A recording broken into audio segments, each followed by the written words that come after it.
Auburn tight end Rico Walker reportedly planning on entering the transfer portal.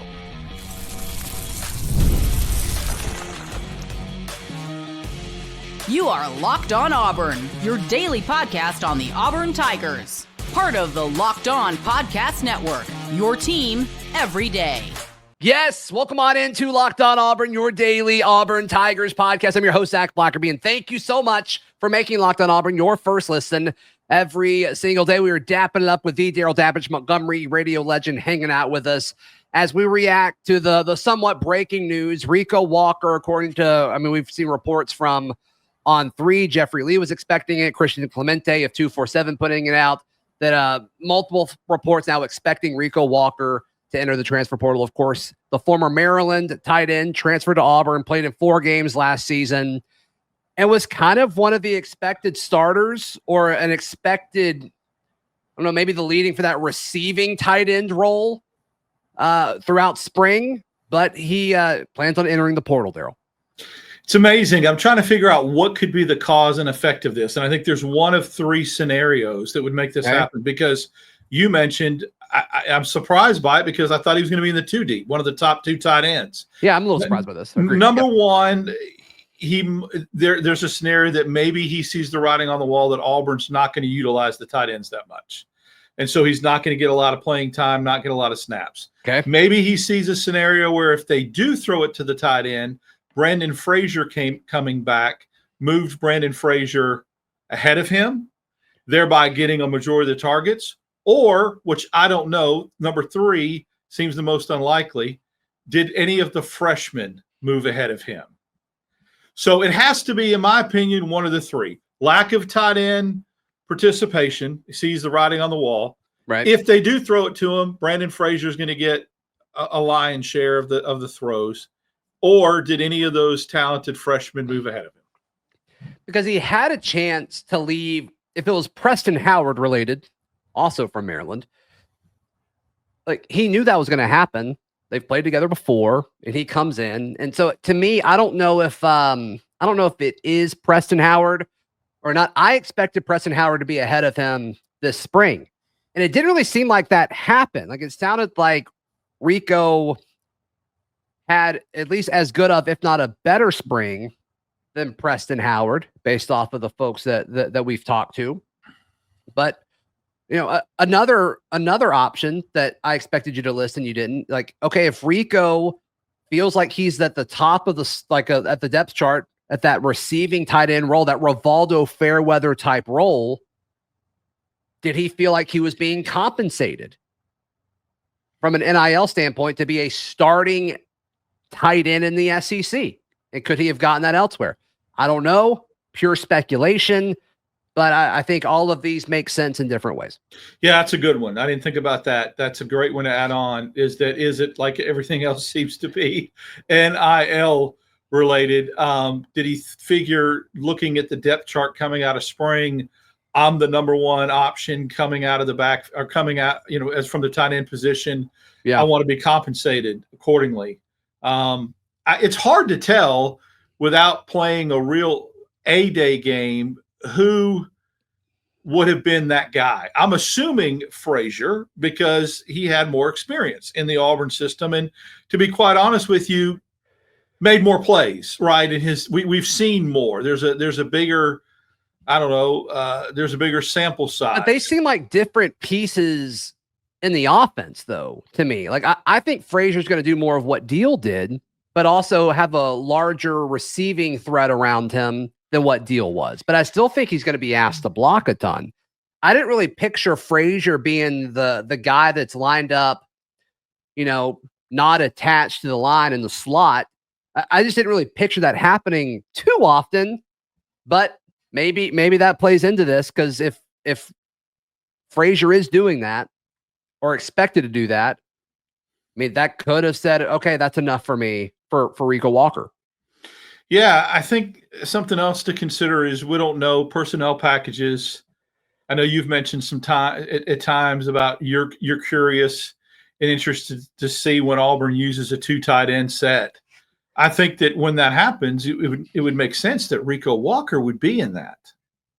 Yeah, unless he felt like Preston Howard was breathing down his neck. And, we've talked about how careful these coaching staffs have to be when it comes to like managing the roster and managing expectations. And like, if they just come in and put Preston Howard there, would Rico Walker have left? Like maybe, but he's going to leave anyway. So I don't know. It's kind of interesting. Hollis Davidson didn't really practice that much due to, him recovering from some stuff that he had done earlier in the offseason. And then Ryan G is a different tight end than Rico Walker. Heard good things about Ryan and what he was able to do, but I think he's going to be more of, that the blocking tight end versus what we were kind of expecting from Rico. So that leads me to think it's other schools calling him. That's kind of where I'm coming from. Once again, purely speculative, but because it really, I don't think from a purely football and roster standpoint, it makes sense for him to leave. It doesn't. I had him penciled in as the guy that would be the receiving target tight end, the role of you want to throw it to him more often. We were very high on him when he came from Maryland. I want to confirm this. Aren't you hearing that Tate Johnson has played some tight end? Yeah. My understanding is he's tight end full time. So what did that do in the mix? What did that change? And maybe if they like what they saw from Tate in that blocking tight end role, does that scoot Frazier outside more, to your point earlier in the show? I mean, possibly. Domino effect, right? It just starts to possibly. One move gets made, one chip falls, and then it just starts to snowball. I think we'll know pretty quickly if he goes somewhere fast in the portal. Maybe there was designs on him going somewhere. Like you said, school started contacting him. Yeah. If it's a playing time thing or disgruntled, they're not using me like they want to. Sometimes it takes a little bit longer to find your next destination. Yeah. And entering so late in the window, it doesn't help him. I wouldn't think, just because the nature of other people have their rosters pretty much set. There's less roster spots and scholarships available. And also, it certainly doesn't help, the school that you pledged to a year ago, because now, like, okay, well, maybe Auburn would have been more aggressive with some of these guys, like they were the defensive linemen and some of these front seven players early in the portal when it comes to tight end. So, like, what does this mean for the overall room? Now that we've kind of discussed our thoughts on like Rico individually, what does this mean for the room? I don't think it's good. Like, I don't think this is a good thing that happened. Let's discuss that next, right here on Locked On Auburn. Today's show brought to you by our friends at Fire TV. Did you know that your Fire TV is also an Xbox? You can turn your TV into your gaming and entertainment hub with Fire TV Stick 4K devices. No console required. You just grab your paired controller, subscribe, or sign into Xbox Game Pass Ultimate with EA Play included, and you're ready to play. I mean, hundreds of top titles. Darrell, I know you have a gamer in your home, and it's kind of nice just to be able to plug in your Amazon Fire TV and have endless hours of entertainment there. So, and that's exactly what happens. Endless hours. That's how I'm gonna leave it at that. That's right. I'm sure.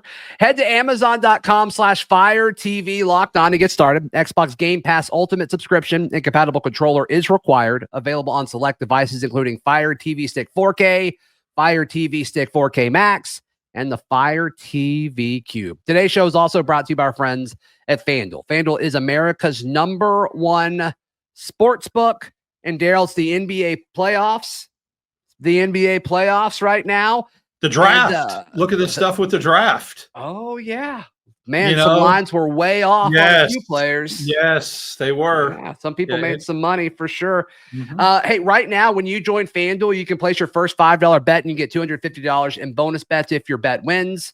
And of course, they've got all sports and even stuff that's not sports with MLB being in full swing, pun intended. So be sure to check out FanDuel. Head to FanDuel.com right now and claim your $250 in bonus bets today.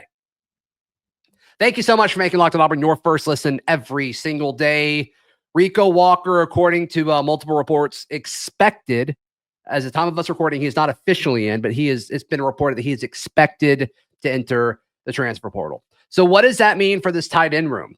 There were already questions, and we were very careful to say we have questions about the tight end room. We are not concerned about the tight end room because of the receivers and the running game and the play calling and all of that. Like, okay, like it's fine, whatever. You get thinner and they're going to be able to replace Rico, I think, but is it going to be a guy who's gone through, spring at Auburn? No. And like, I do think that matters. I do think that matters. You want to get as many guys pre-spring as possible. So losing Rico this late in the process, one, I don't think benefits him, but two, I don't think benefits Auburn because regardless of who you bring in, you're going to have to bring him up to speed. But I do think there are Rico Walker caliber guys out there, but you kind of know what you already had with Rico. So I don't think it's a great situation for Auburn, but like, I don't think it's the end of the world.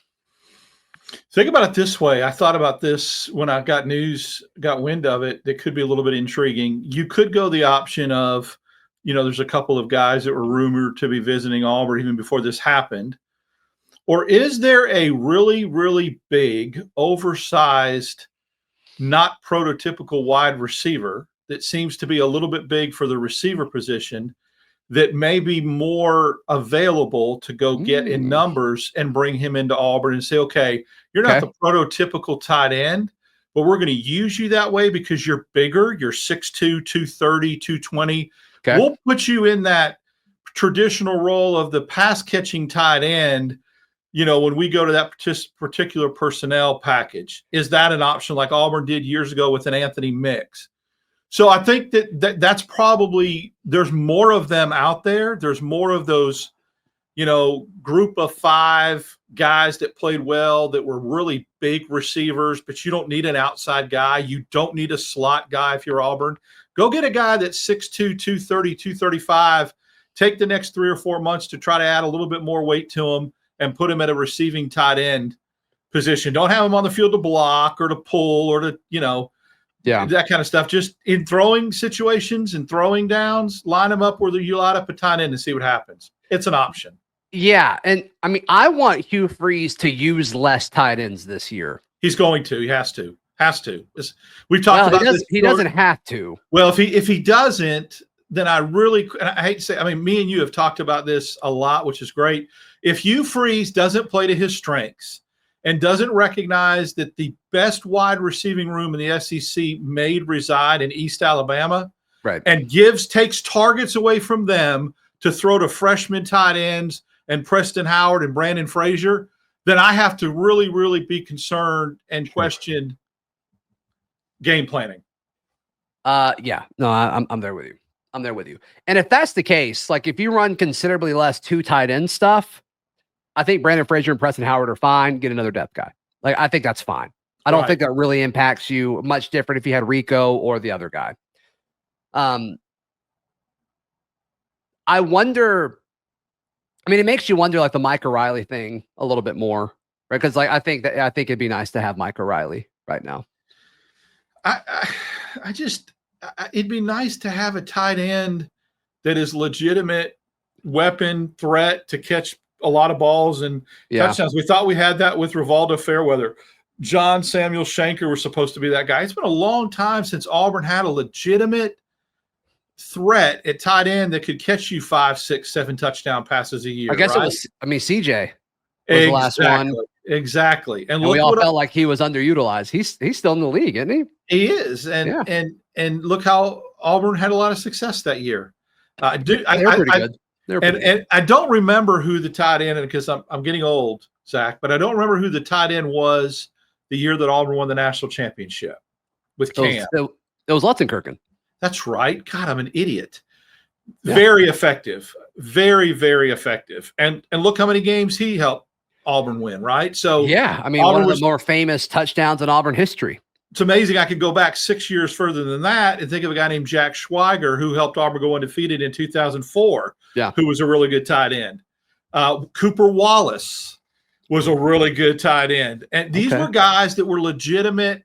Maybe receive votes in all SEC tight end category, whatever. Cannot believe I totally blanked on Lutzenkirchen. As soon as you asked that, I'm like, oh man, he's gonna kick himself for asking that. It's like I got the ones from early, but especially going and participating in his charity golf tournament. Yeah, about to say, yeah, I thought that was. But Yeah. and he was an absolute stud and probably one of the best tight ends that Auburn's had in a very long time, and won games for Auburn. So, Sure. But that guy's not in the portal right now. nope, He's just not, and he's not on the roster. No, or he's 18, or it's Ryan or Hollis, which I think both of them are going to develop into really good tight ends for sure. But they're 18. They're 18. But now Lutzenkirchen played right away, but he was a different beast, a different animal, cut from a different cloth. Well, it also wasn't really the age in the portal where you could go and get an older guy that was better than him, too. Yes, exactly. And guys could play longer now. It's like all you got to do is mention COVID or, threaten to sue the NCAA, you get an extra year. So, I mean, Brandon Frazier's been around a long time. I'm glad he got the medical red shirt and all that stuff. But I don't know. It's just, it's an interesting room. It was already an interesting room and it got more interesting. And you got to think they'll add somebody. So we'll see. We'll see what happens. But as of right now, Auburn's tight end room is not as deep, obviously.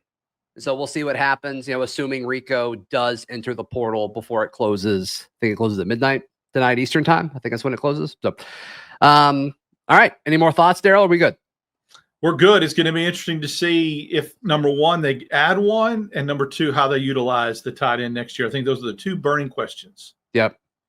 So once again, according to reports from On3 and 247, the two places I've seen it, Rico Walker expected to enter the transfer portal today. Darrell, how can people check out everything you've got going on? Follow me on X, Dap6410, Instagram, Darrell Dap, Wednesdays, Fridays with you, Locked on Auburn, wherever you get your podcast. Sunday nights, 8 p.m., you, me, Charlie 5, The Barn, Auburn.com live. Yes. We have a great time together, all three of us, talking a little salsa and a little Auburn athletics. That's right. Please like the video. Please subscribe, and we'll see you next time. This has been Locked on Auburn.